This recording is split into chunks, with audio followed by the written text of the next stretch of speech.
যে মহিলারা কথায় কথায় তালাক চায়, আসমান জমিনের মাঝে তার জন্য কি কি ঘটে এটা কি আপনি জানেন? যেগুলো অনেকেই বলে আমারে ছেড়ে দাও, আমারে মুক্ত করে দাও, আমি আর তোমার সাথে থাকতে চাই না।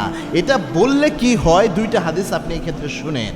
একটা হাদিস হচ্ছে রাসূল সাল্লাল্লাহু আলাইহি ওয়াসাল্লাম নিজে জানিয়েছেন, বুখারীর বর্ণনা এটা।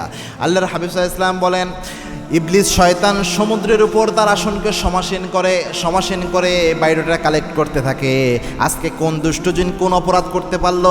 কোনো দুষ্টজিন এসে বলে অমুক মানুষকে দিয়ে আমি আজকে হত্যা করাইছি, আরেকজন এসে বলে অমুক মানুষকে দিয়ে আমি চুরি করিয়েছি, কেউ এসে বলে অমুক মানুষকে দিয়ে আমি জেনা ব্যভিচার করিয়েছি।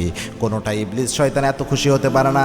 কিন্তু যে দুষ্টজিন এসে বলে স্বামী স্ত্রীর মধ্যে ঝগড়া লাগাইয়া তাদের সম্পর্ক আমি নষ্ট করে দিয়েছি, তখন ইবলিস শয়তান তাদের পুরস্কার দিয়ে দেয়। সব দুষ্ট জিনের মাঝে ইবলিস শয়তান তখন তারে পুরস্কার দিয়ে দেয়। এটা কত মারাত্মক বিষয় চিন্তা করতে পেরেছেন? তার মানে দুষ্ট জিনের একটা অন্যতম টার্গেট হলো একটা সংসারকে নষ্ট করে দেওয়া। এখন কোনো মহিলা যখন এইভাবে বলতে থাকে যে আমার ছেড়ে দাও, তালাক দিয়ে দাও, তখন আসমান জমিনের মাঝে এখানে যত দুষ্ট জিন রয়েছে তারা চিন্তা করে যে কোনোভাবে এটা তালাক কটাইতে হবে। এবং কার আগে কে এখানে মনের মধ্যে ওয়াসওয়াসা সৃষ্টি করে আরও রাগটা স্বামীর বাড়াইয়া দিয়ে মুখ দিয়ে তালাক শব্দ বাইর করাইতে পারে, সবাই উঠে পড়ে লাগে, নফসের মধ্যে সবসময় ওয়াসওয়াসা দেয়। আমরা কিন্তু বলি আল্লাযী ওয়াসওয়িসু ফি সুদুরিন নাস, এই যে সূরা নাসের মধ্যে আমরা পড়ি, শয়তান কিন্তু মনের মধ্যে ওয়াসওয়াসা দেয়। এই জন্য আসমান জমিনে যত দুষ্ট জিন আছে আপনার ঘরের মধ্যে লেগে যায় কেমনি সংসারটা নষ্ট করা যায়, এই কথা যখন কোনো নারী বলে। দুই নাম্বার হচ্ছে আল্লাহর হাবিব সাল্লাল্লাহু আলাইহি ওয়াসাল্লাম একটা হাদিস জানিয়েছেন এই ক্ষেত্রে মহিলাদের সতর্ক করার জন্য।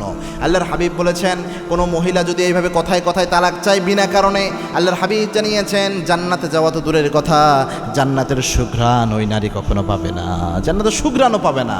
হ্যাঁ, যদি ভ্যালিড কোনো কারণ থাকে, স্বামী অত্যাচার করে, জুলুম করে, স্বামী পরকীয়া করে, অনেক জঘন্য কোনো অপরাধ স্বামী করে যেটা স্ত্রী কোনোভাবেই সামলাতে পারছে না, সেক্ষেত্রে সুন্দর পারিবারিকভাবে বসে মুশাওয়ারা করে সেক্ষেত্রে তালাক নিতে পারে। এটা বৈধতা ইসলাম দিয়েছে। কিন্তু যে কোনো ছোটো ছোটো বিষয়ই মুখের মধ্যে তালাক শব্দ নিয়ে আসা, বা স্বামীও যদি বলে তোমরা তালাক দিয়ে দিব, ছেড়ে দিব, এটা কখনোই উচিত না। এটা মারাত্মক গুনাহের কাজ।